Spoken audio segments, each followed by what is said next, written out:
Todo el mundo conoce a Julio César como un gran general y dictador, pero él no nació como un héroe. Nació en una familia romana noble, sí, pero pobre y sin poder. Desde muy joven, César mostró una ambición ardiente, queriendo ser más grande que cualquier otro hombre en Roma. Pero Roma era una república y temía a los reyes. ¿Cómo logró un joven sin dinero, rodeado de enemigos poderosos, ascender en el brutal mundo de la política romana? ¿Y qué aterrador secreto lo obligó a huir para sobrevivir? Nuestra historia comienza alrededor del año 100 a.C. Roma es la república más poderosa del Mediterráneo, pero está desgarrada por la ambición y la guerra civil. Julio César nace en la gens Julia, una familia noble que afirmaba descender de la mismísima diosa Venus. Pero la nobleza no pagaba las facturas. La familia de César era pobre en comparación con los senadores millonarios. César crece en un ambiente donde las palabras y los discursos eran tan mortales como las espadas. Él sabía que, para sobrevivir, debía ser astuto, carismático y, sobre todo, popular. La familia de César estaba vinculada a un famoso general y líder popular llamado Cayo Mario, un gran enemigo de los ricos y poderosos senadores. Cuando Mario muere, su gran rival, el cruel dictador Sila, toma el control total de Roma y ejecuta a miles de sus enemigos. César, siendo el sobrino de Mario y un joven muy ambicioso, se convierte en un objetivo. Sila le ordena a César que se divorcie de su esposa, que también estaba emparentada con Mario, o de lo contrario, sería ejecutado. César, con apenas 20 años, se niega. Sila se da cuenta de que el joven César tiene un espíritu indomable. Sus consejeros le dicen a Sila que debe matarlo, que en César hay muchos Marios. Sila, con una mezcla de desprecio y admiración, perdona a César a regañadientes, pero solo si abandona Roma y se alista en el ejército. César, sabiendo que su vida corría peligro en la capital, huye, pero no huye por miedo, huye para ganar experiencia. Se une a las legiones romanas en Asia Menor. Su exilio forzado es su primer entrenamiento militar. Después de su servicio militar, César, buscando educación, se embarca en un barco para estudiar oratoria. Pero su barco es capturado por feroces piratas. Los piratas piden un rescate. Cuando los piratas exigen 20 talentos de oro por su vida, César se ríe. «Exijan 50», les dice, insistiendo en que es un nombre que vale mucho más.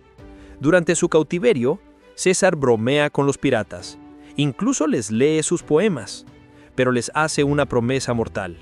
«Cuando me liberen, regresaré y los crucificaré a todos».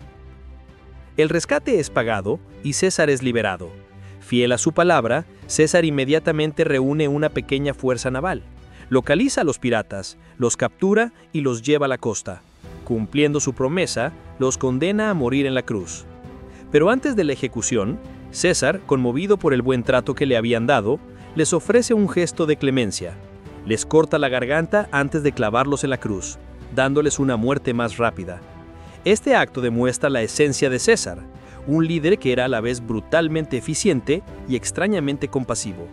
Julio César ha regresado a Roma, no solo como un noble, sino como un hombre de acción, un guerrero y un prometedor líder popular. Pero sus enemigos aún están al acecho.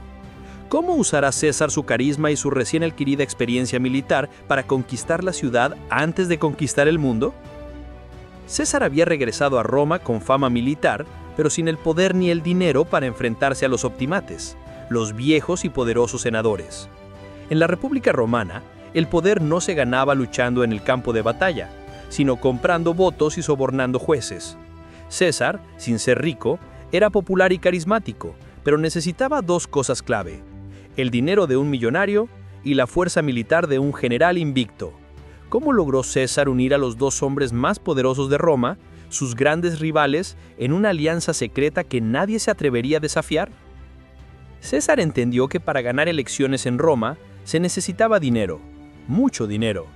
Él organiza juegos espectaculares, banquetes públicos y eventos gratuitos para el pueblo de Roma.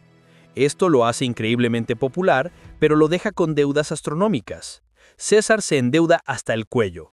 El único hombre en Roma que podía salvarlo de la bancarrota y de la vergüenza era Marco Licinio Craso, el hombre más rico de Roma, que había hecho su fortuna comprando propiedades quemadas. César se acerca a Craso y le ofrece la única cosa que el millonario no podía comprar: popularidad. Pero el dinero no era suficiente. César necesitaba músculo. El hombre más grande en términos de fuerza militar era Cneo Pompeyo Magno, el general que había conquistado gran parte del este y era adorado por sus soldados. Pompeyo era el héroe de Roma, pero estaba siendo ignorado y maltratado por el Senado, el mismo Senado que odiaba a César.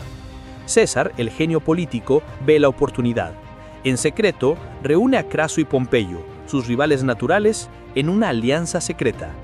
Él les dice: ustedes dos se odian, pero el Senado nos odia a los tres. Si nos unimos, podemos conseguir todo lo que queremos. Craso aportaría el dinero, Pompeyo la influencia militar y César el carisma y la inteligencia. Esta alianza secreta, conocida como el primer triunvirato, era un monstruo de 3 cabezas que controlaba virtualmente la República Romana. Fue un acto de traición a los principios de la República, pero un golpe de genio para César. Con el dinero de Craso y la popularidad de Pompeyo, César gana la elección para cónsul, el puesto más alto en la República, en el año 59 a.C. Una vez en el poder, cumple sus promesas a sus aliados, ratificando las leyes de Pompeyo y ayudando a Craso. Para sellar su alianza, César ofrece a su única hija, Julia, en matrimonio a Pompeyo. Este matrimonio político, aunque sincero, aseguraba que Pompeyo estaría del lado de César. César ha pasado un año increíble como cónsul, pero sabe que su poder es temporal. Una vez que deje el cargo, el Senado podría intentar arrestarlo por las polémicas leyes que aprobó. Necesita una provincia militar para ganar más gloria. Y lo más importante, un ejército leal. El triunvirato usa su poder para conseguirle el premio más grande: la provincia de la Galia, la Francia moderna, y el mando de 4 legiones romanas. El Senado se ríe. Piensan que César perderá el tiempo en la barbarie de la Galia. Pero César tiene una visión más grande. Él sabe que para gobernar Roma, primero debe conquistar un continente entero. ¿Cómo transformará Julius César a su ejército en la máquina de guerra más temida de la antigüedad? ¿Y qué descubrirá en las tierras desconocidas de la Galia? El Senado le había dado la Galia a César, pensando que sería su tumba. En cambio, se convirtió en su escenario. Durante 10 años, del 58 a.C. al 50 a.C., César, con sus legiones, emprendió la campaña militar más exitosa de la historia romana. Conquistó millones de personas, inventó tácticas de guerra y se convirtió en el único general en cruzar el Rin hacia Germania y las costas de Britania. Pero ¿cómo logró César vencer a los feroces guerreros galos? ¿Y por qué su mayor rival, un guerrero llamado Vercingetorix, se convertiría en su némesis más respetada? César transforma sus 4 legiones en una máquina de guerra perfectamente aceitada. El secreto de su éxito no era solo la fuerza, sino la velocidad. Los galos eran guerreros valientes, pero luchaban de forma independiente. César, en cambio, movía sus tropas a una velocidad increíble, sorprendiendo a sus enemigos una y otra vez. Los soldados amaban a César, porque él luchaba con ellos, compartía sus penurias y siempre ganaba. Conquistó un territorio que hoy abarca Francia, Bélgica y parte de Suiza.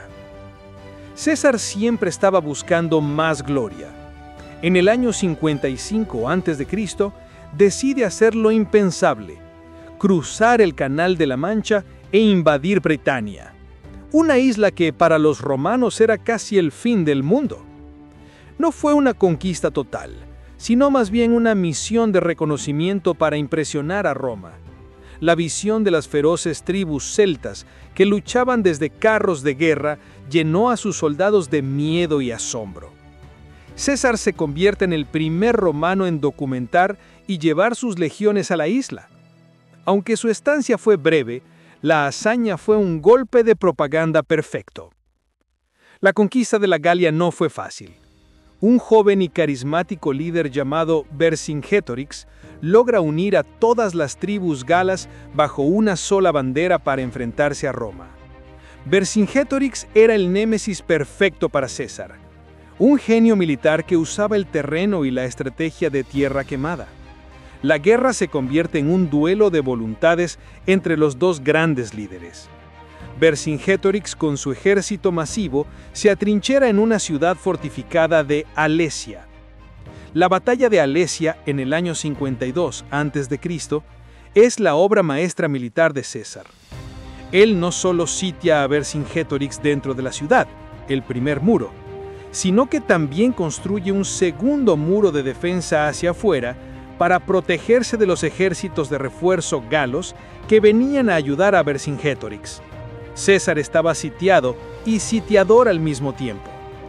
La increíble ingeniería y la audacia romana, construyendo fortificaciones dobles en semanas, decidieron la guerra. Vercingetorix, sin más opciones, se rinde. La rendición de Vercingetorix sella el destino de la Galia. La provincia queda bajo control romano. En solo 8 años, César ha conquistado un imperio y ha amasado una fortuna y una lealtad militar que supera a cualquier otro romano. Él ha escrito sus propias hazañas en el libro Comentarios sobre la Guerra de las Galias, un genio de propaganda que se lee como un emocionante libro de aventuras. César ha pasado de ser simple político a ser el mejor general de la historia de Roma. Pero mientras él luchaba y ganaba en tierras lejanas, sus alianzas en Roma se desmoronaban. El triunvirato se ha roto y su gran amigo, Pompeyo, se ha convertido en su enemigo más peligroso.